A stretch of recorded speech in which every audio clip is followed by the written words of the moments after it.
mootummaan jijjiiramaa kun akkuma mul'atu hojiidhaan mul'isa. Mootummaan kun mootummaa danda'aa, mootummaa jaalalaa, mootummaa kabajaati. Sababiin isaa bakki nuti dhalannee guddannee fi bakki amma itti argamtanii sagalee nurraa fuutan kun lafa dukkanaa ture. Lafa humtuu nu agarre mootummoonni darban jiraattonni nuti ganda kana keessaa baratanii bakka gaarii illee gaan kan nu yaadanne ture. Mootummaan keenya nu yaadatee karaa aspaaltii bitaa mirgaan sadarkaa isaa eeggate fidee mana keenyatti nu galche. Kunoo akkuma mul'atu har'a ibsaas mukti ibsaa nu dhaabbateera gara fuulduraatti ija godhannee ifa argineerra. Isa kanaaf mootummaa keenya cinaa kan dhaabbachuu barbaadu nageenya keenya kabanyee wal gorsinee wanta abboonni keenya nuun jedhan wanta qeerroof qarreen keenya nuun jedhan wanta haadholiin keenya nuun jedhan dhageenyee mootummaa kana wajjiniin hiriirree nageenya keenya eeggannee misooma jiru itti fufsiisuudhaaf nuti abdii guddaa qabna. Uummanni ganda kanaas abdii guddaa irraa qaba. Gara fuulduraatti hir'ina jirullee bishaan gaa wanta nu barbaachisu manatti ibsaa nuuf diriirsa jennee abdii guddaa irraa qabna. Mootummaa keenya kanaaf baay'inee ni jaalanna ni kabanya jechuu barbaadeen. Amma idimeen koo 75 idimee 75tti bishaan akka bishaanitti dheebonnee akka biddeenatti beelofnee daandii beelofne mootummaan jijjiiramaa aangootti edda dhufe Borojeetti haroo wanciif haroo dandii walitti nu gattamee kan duratti luka keenyan harree feenee dugdatti baannee Amboo eessa giincii dhaqnu mootummaan jijjiiramaa aangootti edda dhufe nuti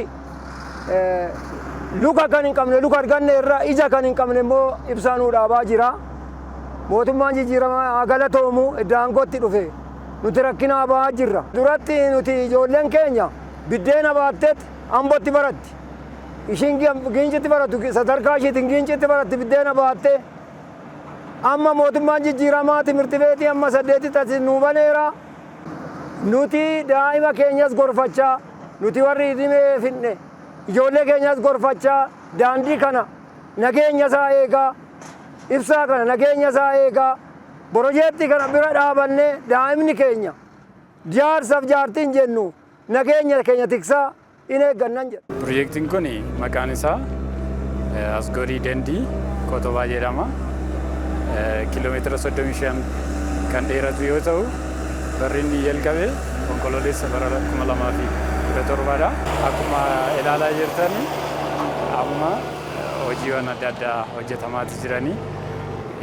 Hojiin asfaaltii illee akkuma ilaalaa jirru progress gochaati jira. Kiiloomeetira 35 keessaa haga har'aatti kiiloomeetirri 3 sadarkaa asfaaltiitti hojjetamaa jira.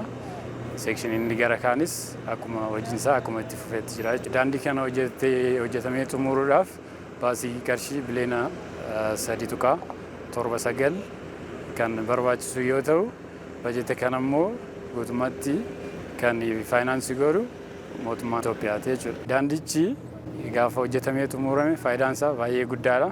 Tokkoffaa akkuma beekamu naannaan kuni naannaa ikooturizimiidhaan baay'ee beekamaadha. Kan akka haroo wancii kan akka haroo dandii iddoo kana kan jiru waan ta'eef carraa turizimiidhaan wal qabate baay'ee faayidaa guddaa kan qabudha. Itti dabalee uummata naannoo kana jiraataniif tokkoffaa tiraanspoorteeshinii kana dura daandii yeroo dheeraa daandii irratti kan dabarsan amma garuu asfaaltiin kun yoo hojjetamee xumurame haala salphaadhaan gara barbaadanitti naannoo kana gara seentaritti gara Finfinnee haaluma gabaabaadhaan deemuun gara Amboollee haala salphaadhaan yeroo gabaabaa keessatti kan deeman. Qulqullina piroojeektii kana ilaalchisee haala gaariin hojjetamaa jira. Haala saffisa qabuu fi haala qulqullina qabuun hojjetamaa jira. Daandiin kun gaafa xumurame rakkoo hawaasaa fi rakkoo dinagdee baay'ee fura. Dargaggoota baay'eedhaaf carraa hojii ni uuma. Kanaan dura daandiin akkanaa as ganda kana keessatti fi naannoo kanatti hojjetamee hin beeku. Amma immoo uummata bal'aa naannoo kana keessa jiraata. Ikoonomii guddaatu naannoo kana keessa jiraata. Kanaan wal qabate qonnaan bultoonni, dargaggoonni, jiraattonni naannoo kana oomisha isaaniillee haala gaarii ta'een gara magaalaa geessanii akka isaan gurguratan dargaggoonni baay'een immoo daandii kanaan wal qabate carraa hojii gaarii uummatanii akka isaan hojjetaniif carraa bal'aa uuma jedhee tana yaada. Gama turizimiitiin akkuma turizimiittiyuu amma iddoon nama nuti jirru haroo dandiiti. Haroo dandii fi haroo wancii gidduutti argamna. Gama turizimiitiin namoonni iddoo kana dhufanii daawwatan iddoo baay'ee hawwataa waan ta'eef namoota hedduu hawwachuu danda'a. Gama turizimiitiin galii hedduu dargaggoota baay'eedhaaf namoota naannootiif carraa guddaa uuma jedhee tana nama.